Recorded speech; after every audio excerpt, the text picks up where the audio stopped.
Energi menjadi komoditas yang sangat penting dalam penyelenggaraan kehidupan.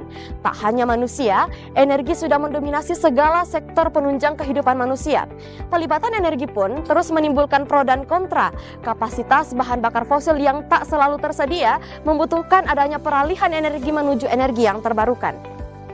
Tetapi, dalam realitanya, pengalihan energi harus terus dipertimbangkan secara matang, melihat dari berbagai sudut pandang.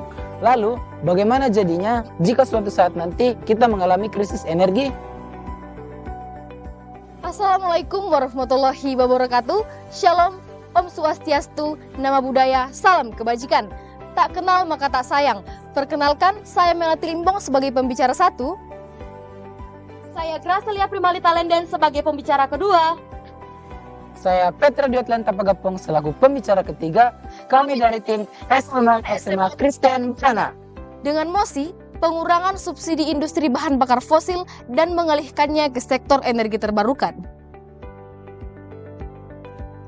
Sebagai pihak pemerintah, saya sangat setuju dengan mosi yang diberikan pada saat ini, yaitu pengurangan subsidi industri bahan bakar fosil dan mengalihkannya ke sektor energi terbarukan. Menurut Wikipedia, subsidi bahan bakar fosil adalah dukungan finansial yang diberikan kepada energi yang berasal dari bahan bakar fosil. Dewan juri yang terhormat, bahan bakar fosil adalah bahan bakar yang bersifat terbatas, dan untuk membentuknya kembali membutuhkan waktu yang sangat lama. Dilansir dari National Geographic, pembakaran bahan bakar fosil menjadi kontributor utama yang menyebabkan perubahan iklim serta pemanasan global. Pembakaran bahan bakar fosil akan menghasilkan gas karbon dioksida serta gas-gas rumah kaca lainnya. Nantinya, gas-gas ini akan merangkap panas di atmosfer sehingga menyebabkan perubahan iklim dan pemanasan global. Yang menjadi pertanyaan sekarang ialah, mengapa kita harus melakukan pengurangan subsidi industri bahan bakar fosil dan mengalihkannya ke sektor energi terbarukan? Seiring dengan berjalannya waktu, bahan bakar fosil akan habis. Dengan demikian, diperlukan adanya energi alternatif, yaitu energi terbarukan. Energi terbarukan merupakan energi yang berasal dari alam dan dapat dimanfaatkan secara terus-menerus. Energi terbarukan dapat menggantikan peran energi fosil. Selain itu, energi terbarukan juga mampu mengurangi pencemaran lingkungan karena sifatnya yang alami. Tidak sampai di situ, energi terbarukan juga akan berdampak pada diversifikasi pasokan energi. Dengan menggunakan energi terbarukan, akan mengurangi ketergantungan terhadap sumber daya yang terbatas. Pengurangan subsidi bahan bakar fosil dapat mengurangi jumlah emisi gas rumah kaca yang dihasilkan dari proses pembakaran bahan bakar fosil. Dewan juri yang terhormat, dalam berbagai aspek kehidupan, bahan bakar fosil adalah bahan bakar yang paling banyak digunakan oleh manusia. Menurut NASA Global Climate Change, penggunaan bahan bakar fosil akan melepaskan oksida nitrat atau dinitrogen oksida. Perlu diketahui bahwa dinitrogen oksida merupakan gas yang mampu merangkap panas 300 kali lebih kuat dibandingkan dengan karbon dioksida. Hal ini merupakan suatu ancaman bagi kehidupan kita. Tidak sampai di situ, bahan bakar fosil juga menyebabkan penepisan lapisan ozon. Berbagai gas hasil bahan bakar fosil seperti CFC, halons, dan bromida adalah beberapa gas yang menyebabkan penepisan lapisan ozon. Dewan juri yang terhormat, negara Indonesia adalah negara yang kaya akan sumber daya alamnya. Di negara kita, terdapat potensi energi terbarukan yang dapat kita manfaatkan. Ditinjau dari provinsi kita sendiri, di Sulawesi Selatan telah terdapat beberapa daerah yang memanfaatkan sumber energi terbarukan. Contohnya, Kabupaten Luwu Timur yang menggunakan pembangkit listrik tenaga surya, Kabupaten Sinjai yang menggunakan pembangkit listrik tenaga mikrohidro, Pindrang yang menggunakan PLTA, serta Sidrap yang menggunakan pembangkit listrik tenaga bayu. Bukan hanya Sulawesi Selatan, potensi energi terbarukan seperti air, panas bumi, biomasa, cahaya matahari, dan angin juga terdapat di daerah lain. Menteri Energi dan Sumber Daya Mineral Arifin Tasrif mengatakan bahwa salah satu wilayah yang memiliki potensi energi surya yang tinggi adalah Nusa Tenggara Timur. Pembangkit listrik tenaga surya juga digunakan di daerah Papua. Sepanjang tahun 2016 hingga tahun 2020, PLN telah mengaliri listrik ke 807 daerah di Papua. Pembangkit listrik tenaga air juga telah dikembangkan di negara kita. Jumlah pembangkit listrik tenaga air di Indonesia tercatat dalam statistik PLN yang terakhir diperbaharui pada tahun 2021.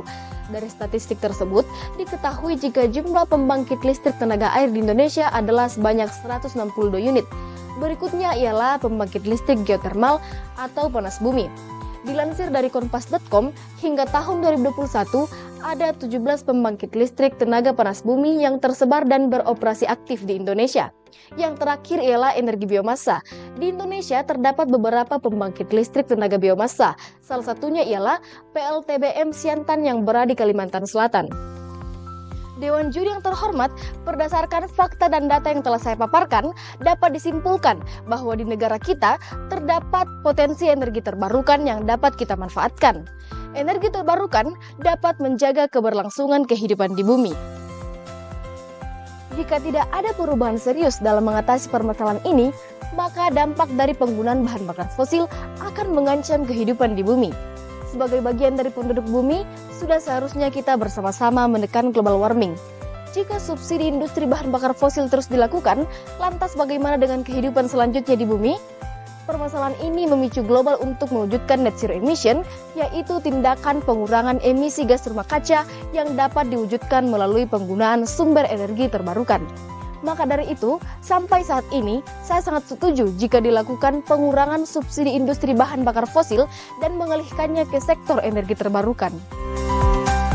Saya, Gracelia Primalithalenden sebagai pihak oposisi, tidak menyetujui pengurangan subsidi industri bahan bakar fosil dan mengalihkannya ke sektor energi terbarukan. Dewan Juri yang terhormat, Badan Kebijakan Fiskal Kementerian Keuangan Republik Indonesia menyatakan bahwa akhir-akhir ini sektor energi Indonesia terus menghadapi tantangan dalam transisi energi karena meningkatnya tren yang kuat dalam konsumsi energi terutama untuk memenuhi kebutuhan transportasi dan mobilitas penduduk. Irena menilai potensi energi terbarukan di Indonesia bisa mencapai 3.692 gigawatt. Namun nyatanya sampai tahun 2021 kapasitas pemasangannya baru mencapai 10,5 gigawatt atau 0,3% dari total potensi energi yang ada. Our World in Data juga mencatat 86,95% dari total produksi energi listrik di Indonesia tahun 2020 berasal dari bahan bakar fosil. Angka ini menjadi bukti bahwa bahan bakar fosil masih mendominasi berbagai sektor energi di Indonesia dan Indonesia belum bisa melepaskan ketergantungan pemakaiannya pada bahan bakar fosil. Dalam perencanaan pembangkit listrik EBT, saat ini laporan Indonesian Energy Transition Outlook Oktober tahun 2022 menjelaskan hambatan signifikan dalam mendorong transisi energi di Indonesia adalah pendanaan dan investasi. Sehingga untuk mencukupi kebutuhan energi terbarukan di Indonesia, Indonesia perlu memperluas sumber pendanaan dan meningkatkan kapasitas pembiayaan lokal. Selain hal tersebut, kebijakan penurunan subsidi bahan bakar fosil juga berdampak negatif terhadap kehidupan sosial dan ekonomi masyarakat. Sebagai contoh, kasus kenaikan harga BBM tahun 2022 lalu akibat kurangnya subsidi yang berdampak pada kenaikan harga barang kebutuhan lainnya sehingga memicu inflasi dan menurunnya daya beli masyarakat berpenghasilan rendah. Berfokus pada transisi energi, energi terbarukan masih berstatus tahap pengembangan, serta teknologi yang belum memadai menyebabkan ketergantungan sepenuhnya pada energi terbarukan dapat menimbulkan resiko ketidakstabilan potensi energi dan keandalan tenaga, terutama saat teknologi penyimpanan energi masih terbatas.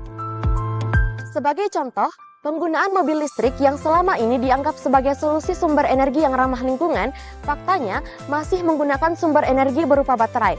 Tanpa baterai, maka transisi energi tidak dapat dilaksanakan. Hal ini didasarkan karena energi terbarukan bersifat intermittent, matahari tidak tersedia saat malam, atau kecepatan angin di setiap daerah tidak selalu sama. Jadi, apabila kemampuan penyimpanan energi tidak menjadi lebih baik, maka ketergantungan terhadap pembangkit listrik bahan bakar fosil tidak dapat dikurangkan. Terlepas dari itu semua, pengembangan proyek transisi energi juga membawa dampak buruk bagi degradasi ekosistem dan keberagaman hayati. Penelitian yang dilakukan oleh tim Australian Researchers menunjukkan bahwa 37% dari kawasan yang mendukung diadakannya transisi energi mencakup banyak wilayah penting bagi keanekaragaman hayati. 8% diantaranya merupakan kawasan yang dilindungi, 7% merupakan kawasan yang sangat penting bagi keanekaragaman hayati, dan 16% diantaranya merupakan kawasan liar terakhir di permukaan bumi. Penggunaan lahan adalah penyebab utama hilangnya keanekaragaman hayati. Untuk menghasilkan energi listrik dalam jumlah yang sama, pembangkit listrik tenaga angin dan pembangkit listrik tenaga surya membutuhkan lebih banyak ruang dibandingkan pembangkit listrik tenaga batu bara. Berdasarkan argumen yang telah saya paparkan, saya tetap tidak menyetujui apabila subsidi industri bahan bakar fosil dikurangkan dan dialihkan ke sektor energi terbarukan. Dewan Juri yang terhormat, selaku konklusi, saya akan memberikan kesimpulan dan alur mengenai debat yang telah berlangsung dengan mosi pengurangan subsidi industri bahan bakar fosil dan mengalihkannya ke sektor energi terbarukan. Berdasarkan argumen dari pembicara satu, sebagai pihak pemerintah, pembakaran bahan bakar fosil menjadi kontributor utama pemanasan global serta perubahan iklim, sehingga berdampak pada peningkatan suhu di bumi. Pembicara satu menekankan bahwa pengurangan dan peralihan subsidi bahan bakar fosil ke energi terbarukan dipicu oleh beberapa faktor. Yang pertama, terbatasnya ketersediaan bahan bakar fosil di negara kita. Yang kedua, penggunaan bahan bakar fosil yang berdampak buruk terhadap lingkungan dan memicu pemanasan global. Hal ini memicu global untuk mewujudkan net zero emission, yaitu pengurangan emisi gas rumah kaca. Maka dari itu, perlu dilakukan peralihan energi dari bahan bakar fosil menuju energi terbarukan.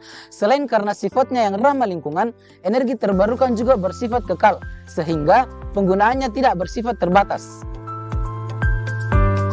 Untuk menegaskan argumen tersebut, pembicara satu memberikan beberapa faktor pentingnya transisi energi, yaitu energi bahan bakar fosil merupakan energi yang bersifat terbatas. Bahan bakar fosil dapat menipiskan lapisan ozon, serta pengurangan dan pengalihan subsidi bahan bakar fosil dapat mengurangi jumlah gas emisi rumah kaca yang dihasilkan dari proses pembakaran bahan bakar fosil. Pembicara satu juga menyampaikan bahwa di Indonesia banyak sekali potensi untuk mengembangkan energi terbarukan, mengingat kondisi dan letak geografis yang memungkinkan setiap daerah di Indonesia dapat memanfaatkan sumber daya alam menjadi sumber energi tenaga pembangkit listrik. Kemudian, berdasarkan argumen pembicara 2, sebagai pihak oposisi, bahan bakar fosil masih mendominasi sektor energi Indonesia, sehingga Indonesia belum dapat melepaskan ketergantungan pemakaian energi fosil dikarenakan hambatan signifikan dalam mendorong transisi energi Indonesia adalah pendanaan dan investasi.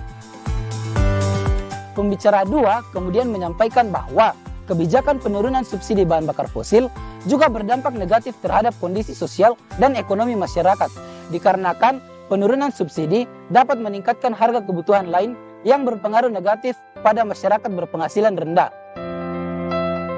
Pembicara 2 juga menekankan bahwa energi terbarukan masih dalam tahap pengembangan, serta teknologi yang belum memadai menyebabkan ketergantungan sepenuhnya pada energi terbarukan, yang dapat menimbulkan risiko ketidakstabilan pasokan energi, terutama saat teknologi penyimpanan energi masih terbatas, serta untuk menghasilkan listrik dalam jumlah sama, diperlukan banyak lahan untuk membangun teknologi perkembangan energi terbarukan, sehingga pengembangan proyek transisi energi dapat memperburuk ekosistem dan keberagaman hayati. Dengan demikian, pengurangan subsidi bahan bakar fosil dan mengalihkannya ke sektor energi terbarukan bertujuan untuk mengurangi dampak pemanasan global. Meskipun begitu, kebijakan tersebut perlu ditetapkan dengan melihat berbagai sudut pandang, seperti sosial dan ekonomi masyarakat. Yang tak menghemat energi, tanya mana tentang kuantitas, apa duka tentang kualitas. Ya kem pakai ki energi lebih melo, bisa kem pakai dek katuanta. Wesselman, born to make change. Misa kada di petua, pantang kada di pemate. Wassalamualaikum warahmatullahi wabarakatuh.